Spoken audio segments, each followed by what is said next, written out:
kita bisa membangun sebuah tali silaturahmi untuk memecahkan masalah yang memang sudah sangat kronis.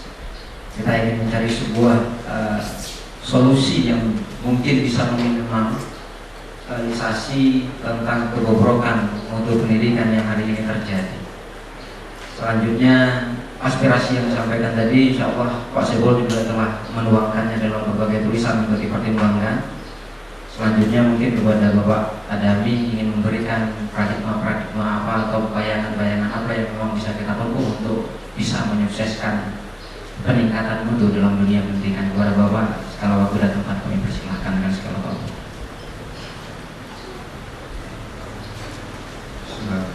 Assalamualaikum warahmatullahi wabarakatuh. Segala puji bagi Allah Subhanahu wa Ta'ala. Salawat dan salam mari pula kita tunjukkan kepada Nabi sallallahu alaihi wasallam serta sembilan sahabat dan keluarga sekalian. Yang kami hormati rekan saya, mitra kerja saya,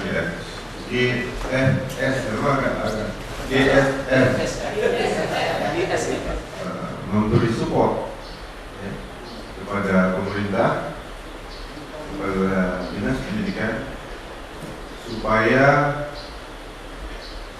pelaku-pelaku kebijakan tidak lupa. Saya kira itu GSM ini perannya sebagai Aisyah. Aisyah selalu mengingatkan Rasulullah betul segala macam. Jadi saya kira tulisan bacanya itu. Saya mohon maaf, saya datang makalah badan gitu, tidak sempat menulis. Betul, tidak sempat menulis. Jumpa Pak Direktur. Ini baru 2 hari lagi ini terus disiapkan ini.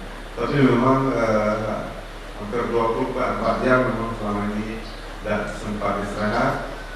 Mulai dari ujian nasional sampai dengan penerimaan murid baru yang sampai sekarang masih dalam penyelesaian. Tadi habis apel bersama di Pemda, Bupati berkenan mengundang teman-teman dari sekolah, dari kepala sekolah, dari guru berbicara dari hati ke hati juga soal pendidikan. Bapak Ibu sekalian, sebelum jauh saya sampaikan beberapa hal. Yang pertama, untuk tahun 2007 anak-anak kita di SD menambahkan 2.592 orang, ya. SDNI, kemudian SMP menambahkan 2.877, SMA MH 1.993, terus SMK 5.543 orang. Kecuali yang SD yang saya sebutkan tadi, itu sebagai peserta ujian nasional. Nah, hasil peserta ujian nasional rata-rata tahun ini 83,5%. 83,5% kelulusan untuk tahun ini. Artinya ini peran GSF tinggi di sini, ya. Peran GSF tinggi di sini, karena selalu mengoptimalkan keadaan-keadaan yang berkembang di lapangan. Memang kalau kita lihat dari perbandingan tahun sebelumnya ada kenaikan yang memang yang mendadak ini belum kita temukan di ITB, di UI.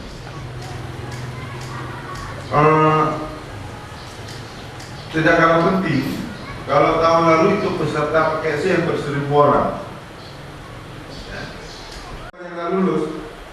Sekarang peserta PKC-nya ada 518 orang, ya, 518 orang.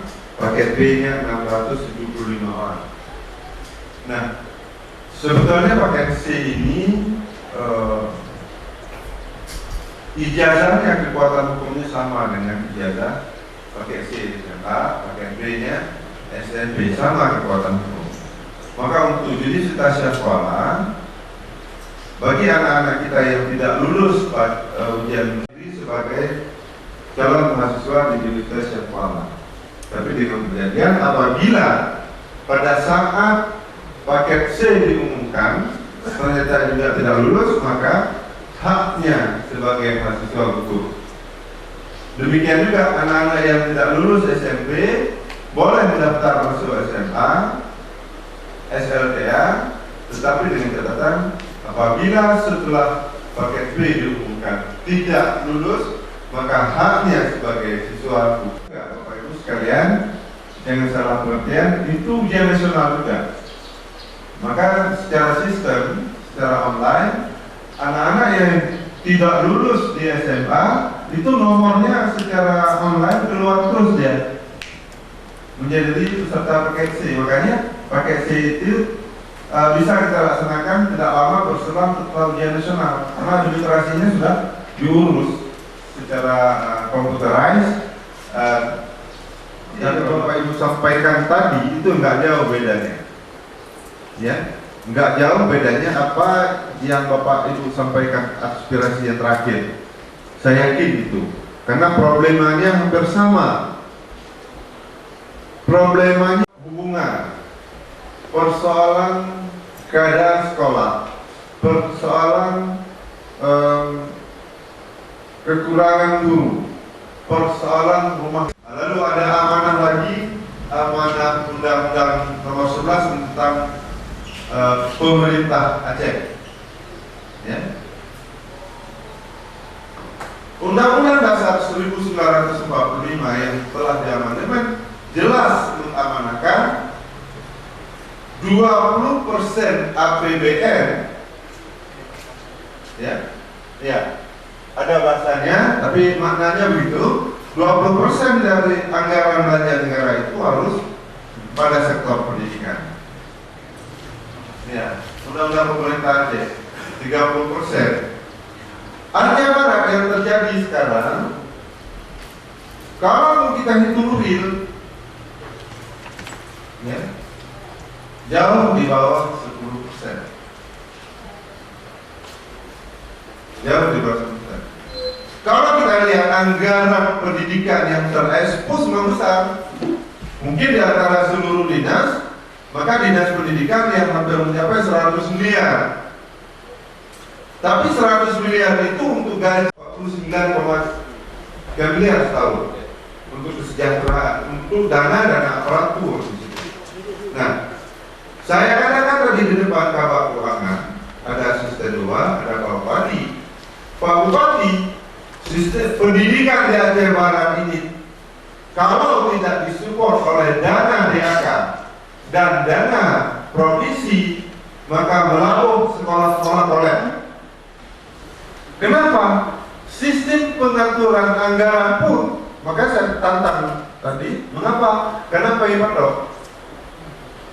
bukan berdasar, bukan kita hitung berapa kebutuhan. Pokoknya nyedot. Akibat rapat betul, terjadilah sekolah kewalahan, sekolah pingsan, maka terjadilah pengutipan kepada masyarakat, bantu kepada masyarakat. Sebetulnya juga tidak salah, ya. Dan saya sebetulnya secara pribadi juga tidak ingin membenarkan kebijakan kepala sekolah melakukan pengutipan pada dasar menggunakan momentum. Itu saya tidak setuju. Maupun momentum tamu lalu sampai sekian ratus ribu sekian ini saya setuju juga. Karena itu masa panik. Saya katakan sama teman-teman kepala sekolah, kita sebagai guru, kita juga sebagai orang tua. Maka kalau nanti dalam tabung TK atau orang perguruan tinggi, ya, tabung SMA, biaya TK lebih mahal daripada perguruan tinggi. Kumpulkan uang dalam waktu seminggu sampai 3 juta. Ini kan berat. Ini sebenarnya apa yang dilakukan oleh sekolah-sekolah itu juga karena keterpaksaan sebetulnya. Nah, jadi Dengan demikian ketemu tadi, ketemu bagaimana kita mendesain ke depan, bagaimana kita mengatur anggaran supaya terjadi pemenuhan standar minimal. Ya. Bapak Ibu sekalian yang saya hormati, 20% pun, ya, kalau 20% besaran APBD Aceh Barat, katakanlah berapa? 300 berapa miliar? Berapa persen? 350. Katakanlah 350 miliar, kita ambil 20% untuk pendidikan juga tak cukup. Kalau bicara cukup, tetapi paling tidak itu memenuhi standar minimum daripada kebutuhan real yang ada di sekolah-sekolah. Ya, minimal itu standar minimal, ya, standar minimum. Ini kan ada persoalan-persoalan, Kita bisa paham, kira kita juga tidak minta angka, minta persentase, tapi tentu kita akan mempertimbangkan. APBN pun mengalami persoalan pada saat SBY kala diadvokasi oleh PGRI, Muhammadiyah dan ribuan guru demonstrasi mengadvokasi pemerintah, mengingatkan pemerintah agar tidak bermain-main dari segi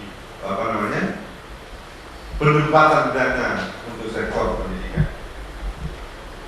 Bapak Ibu sekalian, kalau kita hitung, ya, sebetulnya berapa kebutuhan, itu gampang kita hitung, ada standar minimum. Kalau anak SD kita di Aceh Barat ini, kalau kelas 6 2000, katakanlah 6 ini kita rata-ratakan 10.000 atau 12.000 karena 6 kelas, kita bulatkan 12.000 kali 1.800 rupiah. Tapi yang kita mau adalah ada keseriusan. Tetapi ingat, amanah undang-undang juga mengamanatkan kepada kita tanggung jawab pendidikan. Yang pertama masyarakat, yang kedua pemerintah, yang ketiga adalah pemerintah daerah. Karena ada pemerintah daerah. Bapak komite, yang dimaksudkan dengan masyarakat di dalam undang-undang itu tidak 100% tertuju kepada orang tua murid. Pengertian masyarakat di sini adalah tidak semata-mata tertuju kepada orang tua murid. Masyarakat dimaksudkan adalah masyarakat para penanggung. Mereka adalah para pengusaha, tokoh, tidak mesti orang tua murid yang ada di sekolah. Kita tidak ada. Kebetulan ada pengusaha kita, tapi mentok pas-pas, ya. Belum ada pengusaha. Maka sekarang ada kebijakan pemerintah bagi para pengusaha yang memberi bantuan kepada sektor pendidikan, maka sampai masalah paham ini terus sampai kepada ini. Maka sejak mereka itu kita memang belum pernah hidup secara bersahaja. Kenapa lost, Pak? Karena lu wela, ya, Lampung wela dan wela, ya. Orangnya menyena pikiran lo, ubena uruwela lo angkat bujit ke kepala kula wela yang uruhanawe. Guru yang kamu isyarat lo mengangkat kepala sekolah depan dia jalan. Hanauru.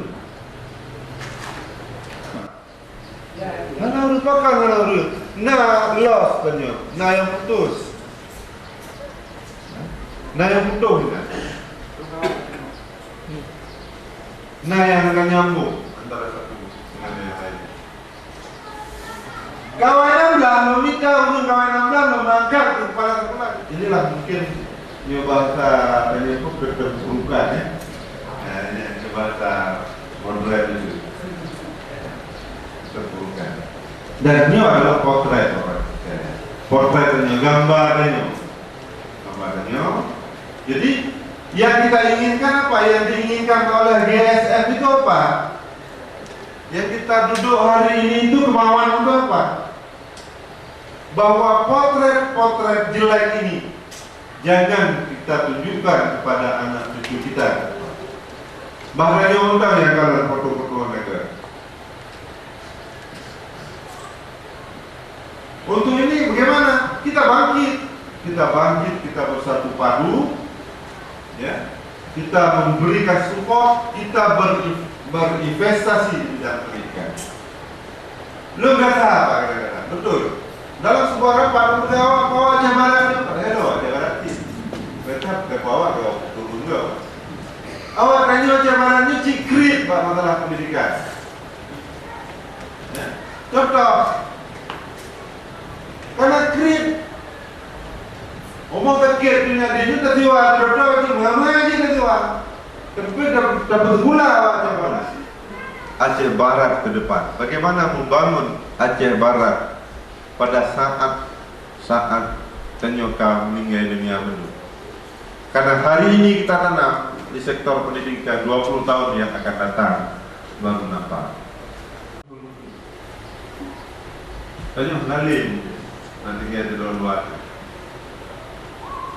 Dan ada yang mengalim itu mudahnya itu dari 20 tahun itu pulang. Jadi saya sepakat. Jadi Bapak Ibu sekalian, kalau dipertanyakan, kalau 20% akan datang di sektor pendidikan. Kalau saya padu dengan Bapak-Bapak di DPR kata beliau, kita memperjuangkan 20% itu harus masuk di sektor pendidikan. Karena kita tidak sama itu komitmen Pak Bupati tadi. Kita bersama-sama dengan Bapak-Bapak di DPR memperjuangkan ini hingga 20%. Dari 20% dana pendidikan, andaikan kita peroleh, kemana saja Dinas Pendidikan dan Departemen Agama mengalokasikan? 80% dari 20% itu kita arahkan kepada peningkatan mutu. Kita arahkan kepada peningkatan mutu. Dari mana kita mulai? Yang pertama perbaikan SDM, mutu gurunya dulu. Kita awali dari mutu guru, kemudian dilengkapi dengan sarana pendidikan terdiri dari perpustakaan, laboratorium, ya. Kalau perpustakaan, laboratorium sudah bagus, tentu akan terjadi proses yang bagus. Karena kawasan kita kawasan miskin, ada anak-anak kita yang kader, ya, itu kita beasiswa, ya, beasiswa sampai kita investasi di bidang pendidikan. Saya senang sekali kemarin teman-teman Pak Saiful, saya minta uang 1 miliar. Tolong Pak Saiful dan kawan-kawan bantu saya kasih uang 1 miliar untuk apa kami? Begini, kalau ada anak pelabung yang lulus UI, ITB, IPB, Gajah Mada, ITS, kalau 5 orang kita kasih uang 100 juta semua. Dengan miliar, jangan 1 miliar dulu. Berapa juga? Ini menggarap lain. Coba Zepul mau juta ya kita. Dapat kita 400 juta ini masih utuh 400 juta. Mungkin satu sudah terpakai Pak. Ada baru di TV1. TV1. Berarti kalau ditambah 4 orang lagi, maka ini pengen 50 juta pada keluar dulu. Kalau 7, 50 juta bagi 7. Kalau 5 orang, 50 juta, 30 juta kok. Menyebut berapa? 50 juta bagi itu, pasti keluar 30 juta. Itu sudah dapat. Tapi upah sakit Bapak, sakit tak? Dan kalau itu kami ikut tes, lulus kedokteran di Gajah Mada. Anu gurumin. Ilang kaya wangka ada kerja, apa kerja? Anu baik. Pada saat apa yang bukanlah pemerintah berpihak. Anu baik, pada pemerintah Islam. Ini kan menjadi kesan yang luar biasa bagi si anak. Perlu kita tempatkan. Kita harapkan komite bisa mencari donatur. Ada administrasinya, investor pekan, investor yang naik kerja dalam pakai kerja dalam pakai ada produk oke. Jadi banyak lagi pekerja di luar persoalan. Makanya kalau kita memperoleh dana 20% dari APBD, maka 80% dari dana itu akan kita gunakan dan dampak keberpihakan kepada anak murid, yaitu peningkatan. Nah, kita terus kepala dinas selalu mencari biasa. SD, SMK ini beres pun tak ada dan dalam waktu sebelum beres SD saat kita jual pun malah ada beres boleh. Yang bagus itu memang mahal. Ada sekolah yang dibangun oleh Belanda, ibu bulan lagi teknologi. Ada lagi kampung pasai di Bogor. Dia bangun semua kaca, indah sekali sekolah ini. Laga, tapi warnanya bergorden. Dia kepala bulan tapi dua kampungnya. Orang je tak biarkan karena memang warga pulang. Ya, keadaan perang itu bisa membatalkan semua norma-norma usul normatif. Keadaan darurat, maka berat sekali sebenarnya. Makanya pemerintah itu berat sekali menentukan suatu kawasan itu sebagai hukum yang normatif itu batil. Jadi ini kita doakan supaya damai. Dengan Pak Jadi saya minta tolong data Anda saya pakai. Jadi Bapak Ibu sekalian mungkin ingin rawon karena yang dulu. Sekarang ingin kami sampaikan pertanyaan sedikit. Program-program apa saja atau bentuk-bentuk kajian apa saja atau cara-cara apa saja yang sudah Pak programkan untuk SDM atau untuk guru. Itu sudah Pak. Terima kasih.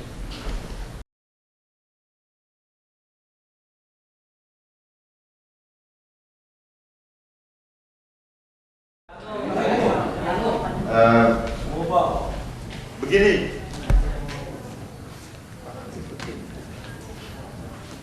salah satu upaya kenapa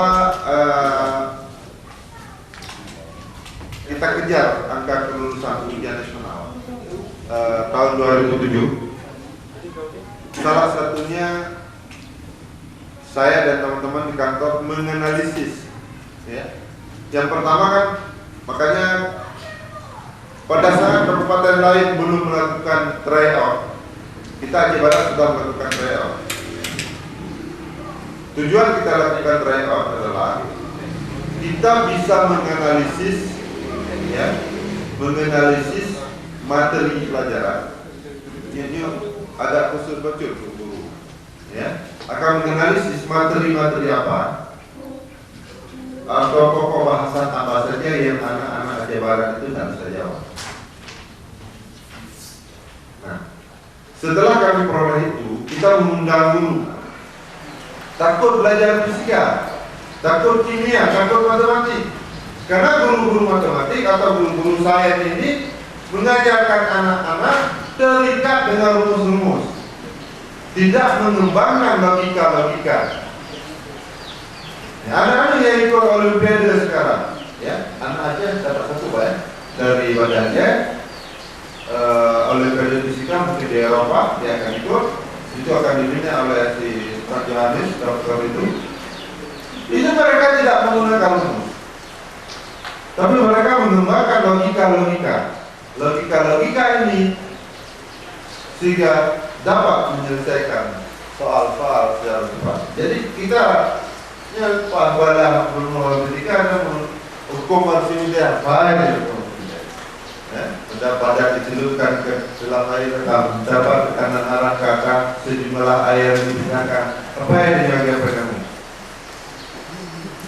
Orang tidak lagi, orang sudah mengembangkan logika berpikir. Bagaimana logika fisika? Bagaimana logika matematika? Ini yang dikembangkan, tidak lagi terdekat dengan hukum. Maka perlu pengembangan sistem pendidikan yang menyenangkan. Pakem, itu Pak saya ada proposalnya mesti Juli. Kalau uangnya sudah datang, kita buat dulu coba 12 orang Pak saya kita buat. Jadi logika itu, ini salah satu upaya peningkatan guru. Kemudian kalau ada guru yang memang perlu di S2 kan, ya kita S2 kan ya. Karena guru-guru akan disertifikasi. Kalau tidak lulus sertifikasi, maka guru ini akan di-PS-kan. Jadi ada guru yang di S2 kan, ada guru di PS-kan. Guru akan dicoba ke depan. Yang tidak lulus sertifikasi akan diambil kesimpulan tidak layak sebagai guru. Maka akan lalu jadi pegawai di kantor jamaah, staf di situ, staf di mana-mana distribusikan ke depan layak. Tidak layak begitu. Akan diadakan uji coba. Maka guru ke depan berat.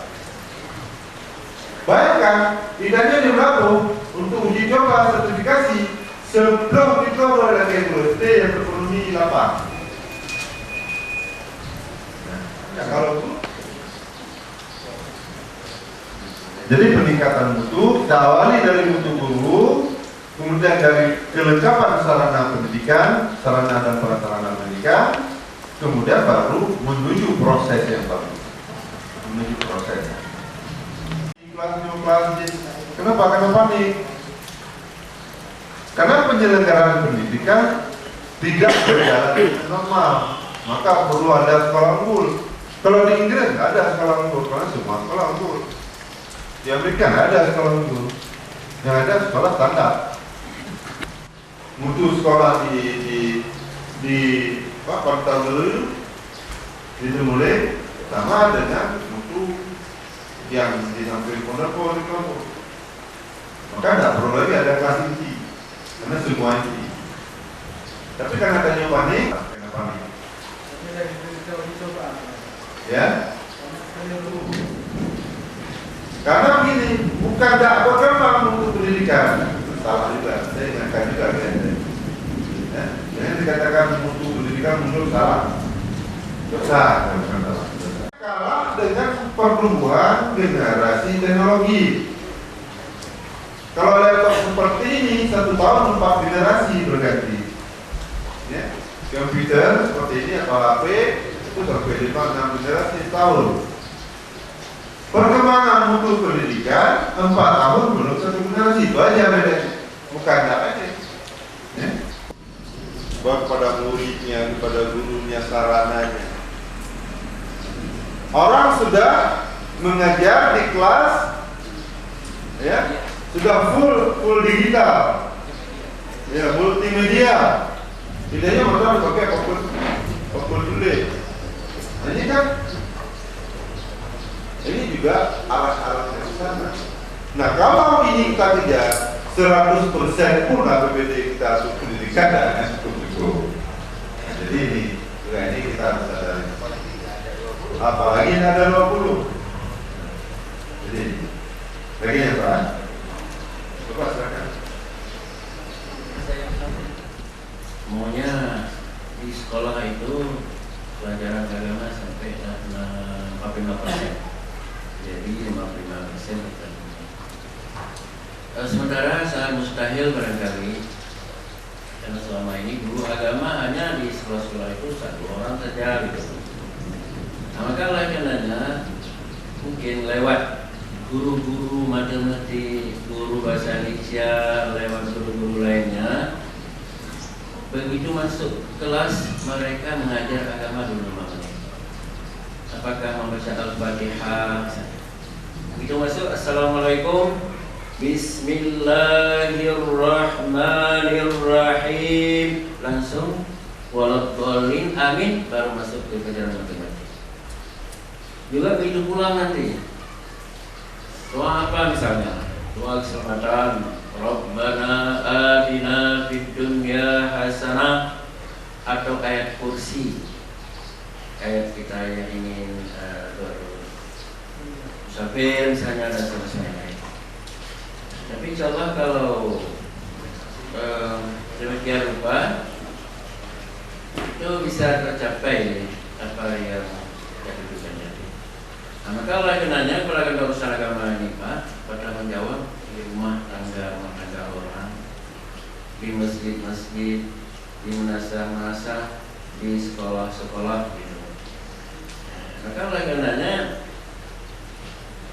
dengan agamanya ini naik temperaturnya, artinya anak-anak sudah semuanya bisa agama, akhlak akan menonjol.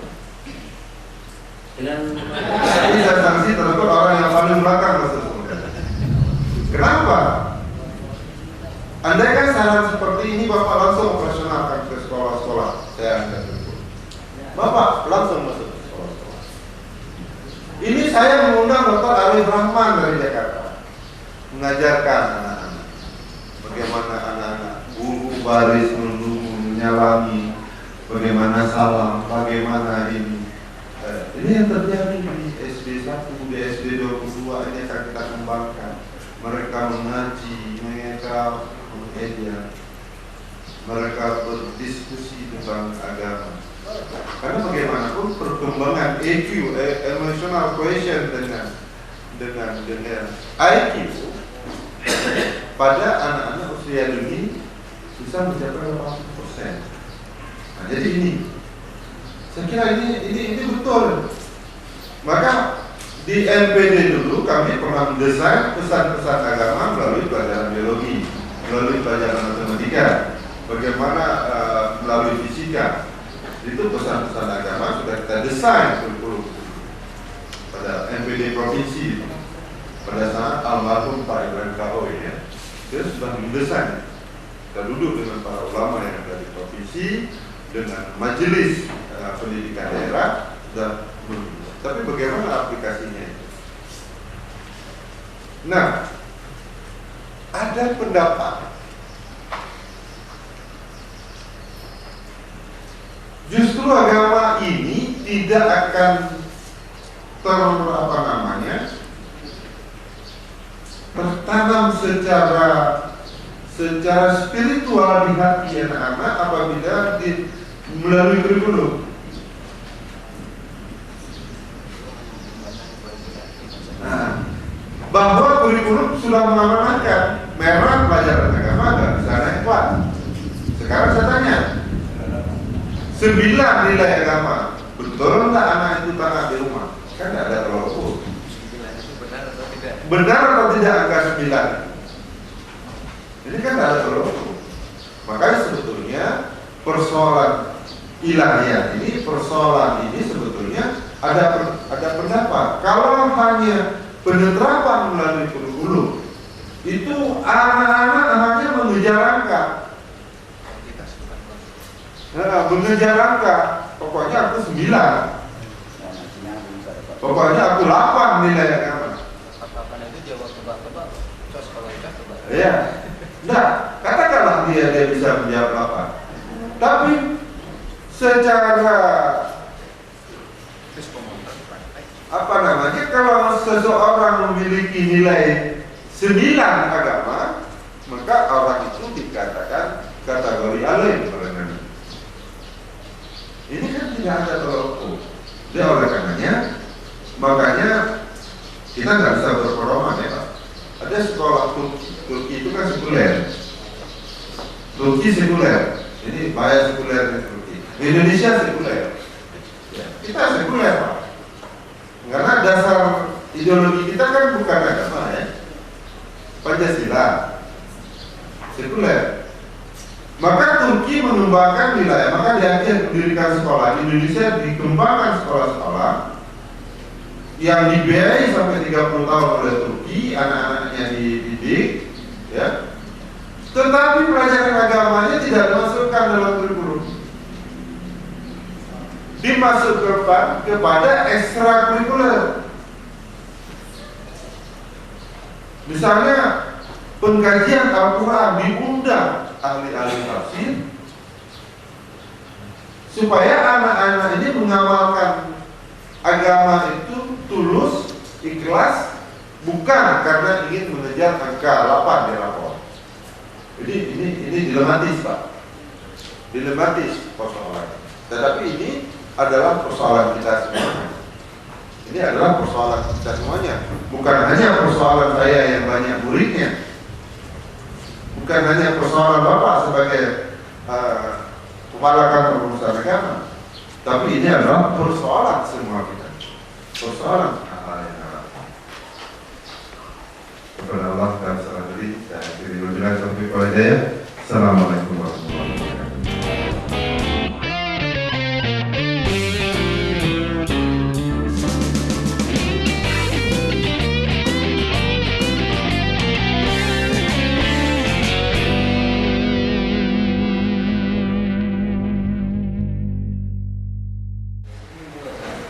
Bapak dan Ibu yang kami hormati, pada sore ini kita punya waktu kurang 48 menit lagi. Jadi kita mencoba melanjutkan pembicaraan kita. Jadi selama ini terkesan bahwa pendidikan gratisnya ibarat lagi non. Bukan betul. Ini pendidikan gratis. Jadi di ujian ini hantar anu bawa mula. Di buku rumah mula pakai betul. Pakai rumah mula betul. Atau bagi itu rumah mula betul. Di muka buku apa yang kalian ini kita jawab. Karena kau perintah kepada kita. Sebenarnya Malaya ini nyo berembe ini di luar yang luar kibanda tahu mana. Nah jadi akhirnya terefek kepada mutu lulusan yang lamanya tanya tadi. Kalau kita melihat di beberapa negara yang pernah saya kunjungi, dan saya sendiri selaku penyelenggara pendidikan di Indonesia yang lebih kurang 22 tahun dan saya bergerak di sektor sekolah tujuan. Kalau dibilang di dunia pendidikan ini mana yang duluan modern pendidikan atau modernisasi pendidikan itu dimulai oleh dirjen yang mana, direktorat yang mana. SMK itu direktorat di Mendur itu sudah memulai gerakan-gerakan baru ke arah pendidikan yang dikatakan lulusan SMK siapa kan itu sudah ngomong sejak tahun 2006.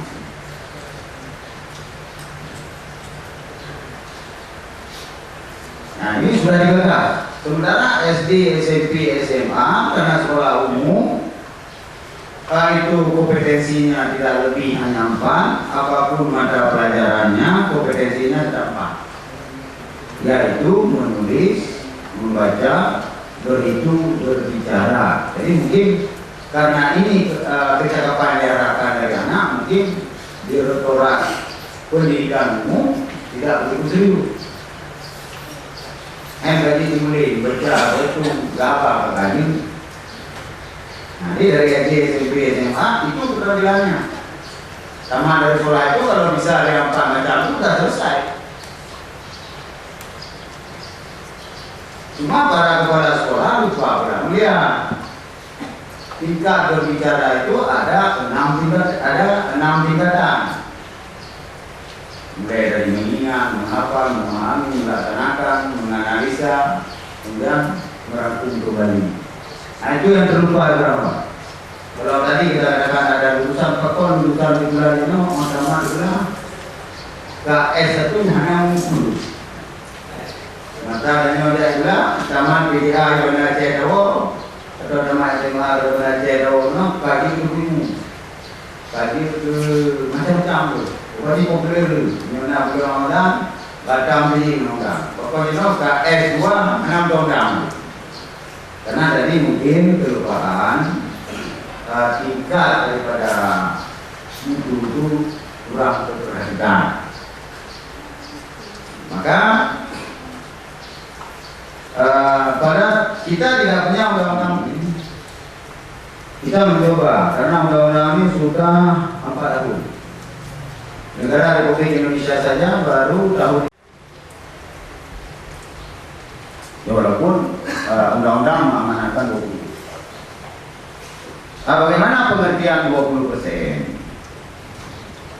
Nah, maka yang sisanya, misalnya 2 miliar anggaran APBD kesehatan, itu biaya gaji yang mandung, atau gaji mandu-mandu, cuma tu gaji pada semua gaji yang dianggap 20% 155 dari 20% dari 155 miliar. Itu maksudnya. Mama yogi aku dah mau ngomong gaji, enggak. Pegawai yang ada di dinas lain, tapi enggak. Maka kenapa bukan? Maka kita lagi tunjuk 60 sekian miliar. Oh kan, 25% beda itu betul. Nah ini macam 20% ya. Ya. Perkembangan anggaran pendidikan kita di Aceh Barat tahun 2006 sekitar 6,5%. Tapi itu yang dialokasikan untuk pendidikan. Untuk pembangunan fisik hanya sharing untuk dana alokasi khusus sekitar 1, sekian M. Yang sharing yang penggol itu 20, yang buka yang 20 juta per bulan itu yang sharing teras. Jadi yang lain sudah bangun buah. Tanya udah kenal baca. Ada lebih berjalan. Nyotai dengan Malaysia dikasih ngomong. Encik ini menentang apa pendatang. Ini adalah saya pendatang. Ya, tapi hijau formulir pengembalian kerja. Hijau warnanya. Yang biasanya pembelanja bapak mall, bapak swalayanan, bapak hijau. Jadi 16% pajak. Awalnya dikembalikan ke 8%. Karena dia formulir. Yang harganya hanya itu, tapi oleh pedagang Malaysia begitu bersikap. Di antara 16% itu mereka menyisihkan 1% untuk pendidikan khusus, 1% untuk kesehatan, 1% untuk kemiskinan. Maka di mereka sanggup membiayai rumah sakit gratis untuk masyarakat mereka. Orang miskin dapat tenang setiap bulan, tidak cok tembak yang dulu. Kau yang dihuri lagi orang di dinas sosial, minta bantuan, siapa bantu dia, antri itu ada mungkin betul deh. Itu ada yang model. Kalau dipanggil untuk mengambil ke dinas sosial, hanya untuk memecah daerah atau statik pendidikan belum tentu. Itu kewajiban pemerintah terhadap pendidikan 20% dari APBN.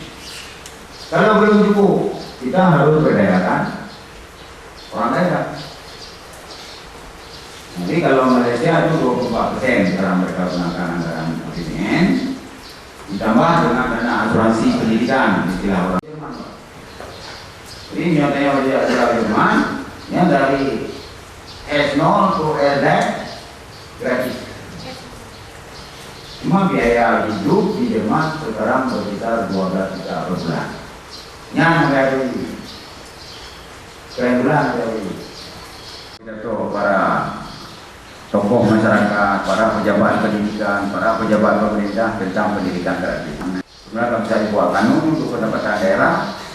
Nggak usah dipungut pajak dulu, masing-masing penjualan misalnya 1% untuk pendidikan saja, misalnya kita di UPI, direpek 1010.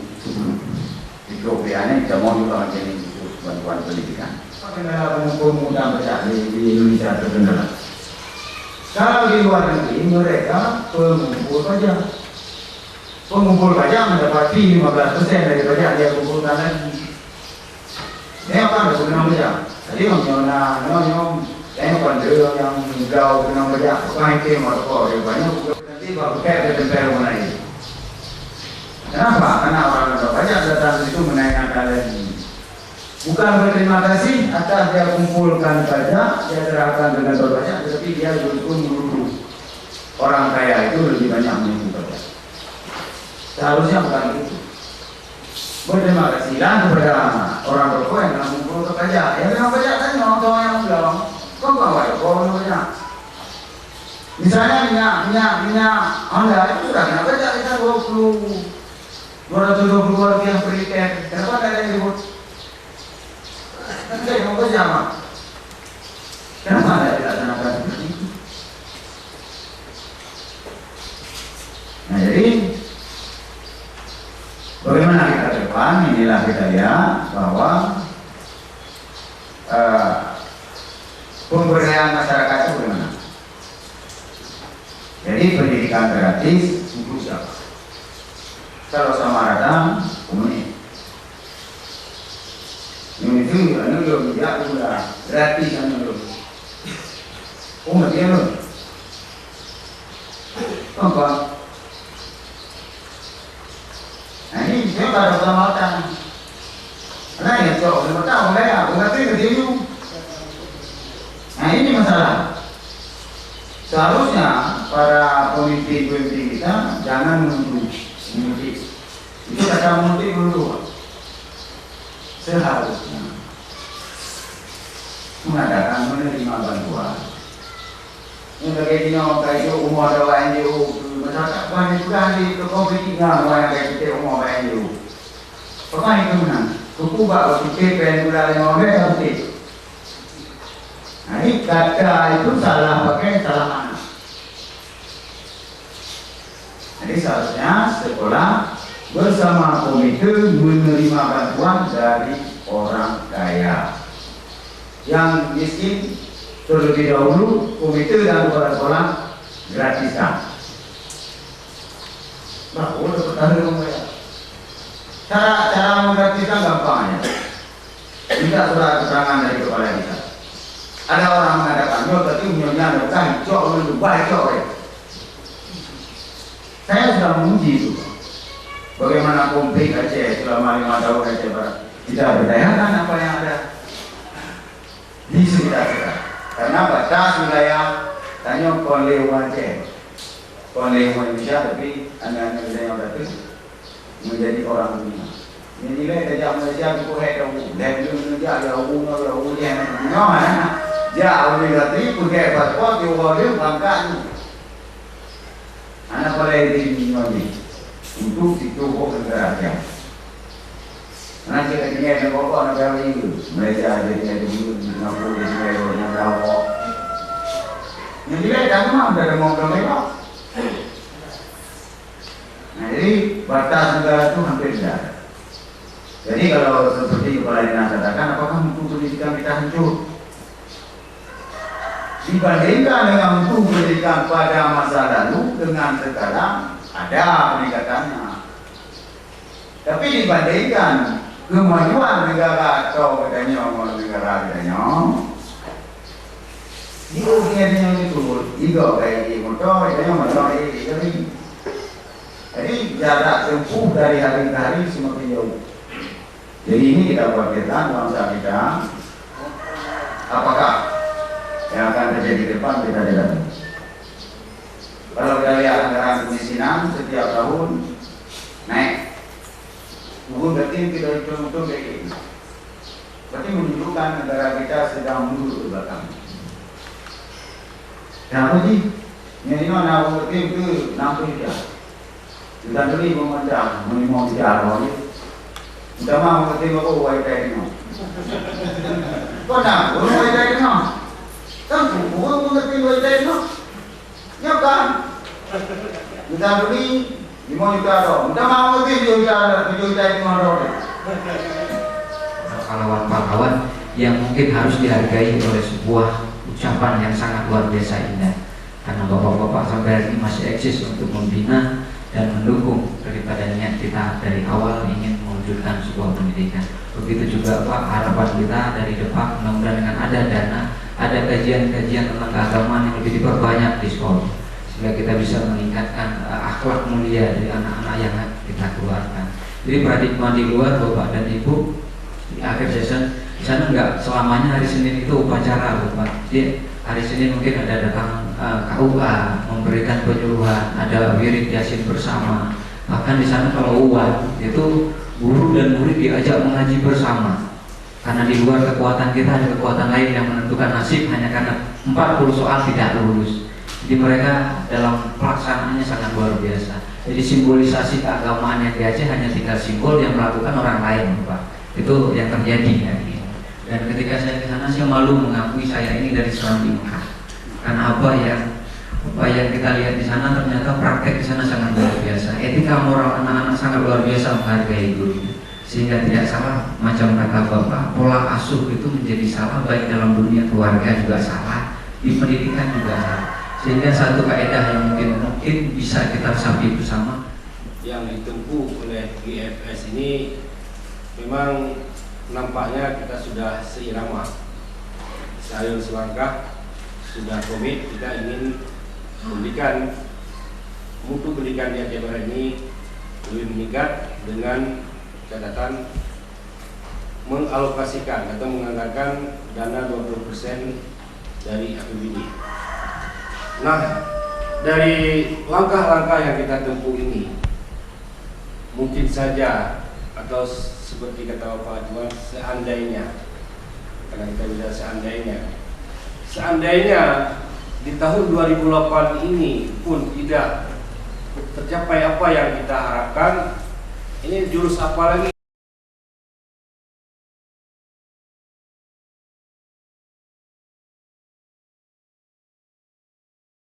Khususnya guru, yaitu yang mempengaruhi pendidikan, itu terdiri dari atas kesehatan, misalnya keamanan sosial dan sebagainya.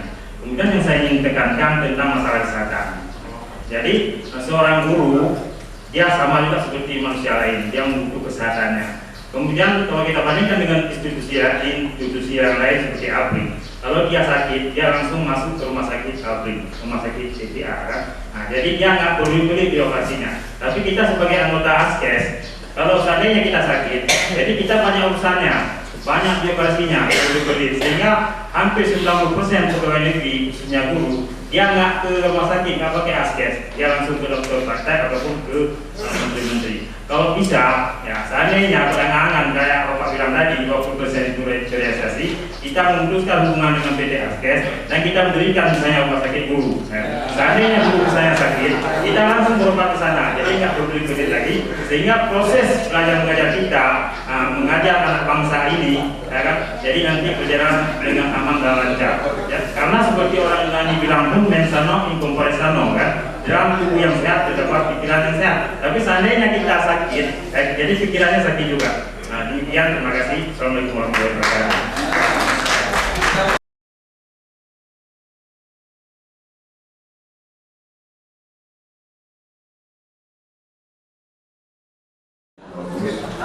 Kalau saya melihat ASKES itu yang tidak bagus pelayanannya cuma di Aceh. Jadi jangankan ASKES, yang ya ubah organ kayak gitu ya.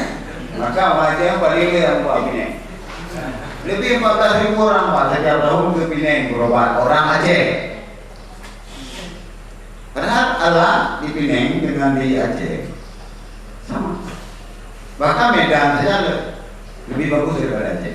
Jadi banyak teman-teman kita yang berobat di luar menggunakan kartu ASKES sampai operasi yang 19 tahun langsung dibayar oleh mereka dan kita tidak perlu rugi. Yang penting orang pakai operasi dan kita pulang. Jadi juga ada perubahan. Cuma di Aceh aja yang ada perubahan. Saya saya pun tidak tahu apa. Ya, baik askin, askes, apa satu itu. Yang tenaga kerja itu. Yang sotek. Sama aja itu. Padahal itu dibayar kontan cuma tidak ada itu bekerja.